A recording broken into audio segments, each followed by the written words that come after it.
এই মুহূর্তে তিনটে ছবি এই মুহূর্তে ভারতের সবচেয়ে বড় জালে মাছ উঠেছে।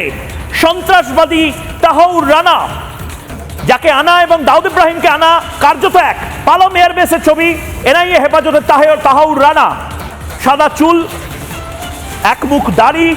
এই তাহাউর রানাই হচ্ছে সেই শয়তান, যে শয়তান হাফিজ সাঈদের সাথে বসে নির্দিষ্টভাবে আজমাল কাসাবদের বলেছিল এখানে ঢোকো, এই ঘরে ঢোকো, নির্দিষ্টভাবে ইসরায়েলের মানুষকে মারো, বিদেশিদের মারো, জার্মানিদের মারো, বিদেশিদেরকে ধরে ধরে মেরেছিল তাজ হোটেলে, লিওপোল্ড ক্যাফেতে।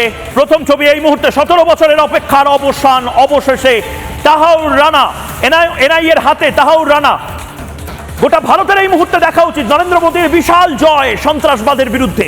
এই তাহাউর রানাকে আমরা ক্যামেরার সামনে রেখে সারা পৃথিবীর কাছে যদি প্রশ্ন করি যে এই তাহাউর রানা যে কথাগুলো বলছে, হাফিজ সাঈদের সহযোগী তাহাউর রানা যে কথাগুলো বলছে, সেইটা বলার পর আমরা অর্থাৎ ভারতবর্ষ কেন পাকিস্তানের সার্জিক্যাল স্ট্রাইক করে, কেন আমাদের অংশগুলো নেব না, কেন হাফিজ সাঈদকে গুলি করে মারবো না, আমরা আমাদের দেশকে সুরক্ষিত করতে কেন এই মুহূর্তে তাহাউর রানার এই বক্তব্যগুলো গোটা পৃথিবীর সামনে অডিও বন্দি করে লাইভ টেলিকাস্ট করব না?